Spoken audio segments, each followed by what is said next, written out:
ముంబై మహానగరం అయితే చిగురుటాకు వానికి తడిసి ముద్దైందనుకో రాదుండ్రిగా. ముంబైలో ఎక్కడ చూసినే నీళ్ళే పోండ్రి. బయటికి పోదామంటే సందు లేకుండా అయిపాయే. వాహనాలు అయితే మొత్తం నీళ్ళల్లో మునగబట్టే ఇక వానలు చేయబట్టి.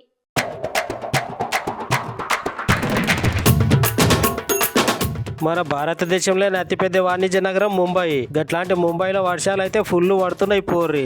బయటికి పోదామంటే చాలు కాలు తీసి కాలు పెట్టలేనంత వరద నీరు రోడ్ల మీదకి సముద్రాన్ని తలపించేటట్టు చేరుకున్నది. ఇక వాహనాల ముచ్చట్లకు వస్తే ఎక్కడ పార్కింగ్ చేసిన వాహనాలు అక్కడ నీళ్లతోటి మునిగిపోయినాయి. ఈ వర్షం చేయబట్టి ముంబై మీదకెళ్లి పోయేటి రైళ్లను దారి మళ్లించారు రైల్వే అధికారులు. ఋతుపవనాలు తొందరగానే వచ్చినాయి కాబట్టి మహారాష్ట్ర రాజధాని ముంబైలోని కొన్ని రోజులకెళ్లి భారీగా వర్షాలు పడుతున్నాయంట. వర్షం నీరు రైల్వే పట్టాలకు చేరుకుని రైలు రాకపోకలు బంద్ అయితే విమానాశ్రయం పరిస్థితి కూడా గట్లనే ఉన్నది. ఇంకో 2-3 రోజులు గిట్లనే భారీ వర్షాలు పడతాయని వాతావరణ శాఖ వాళ్ళు హెచ్చరిస్తున్నారు.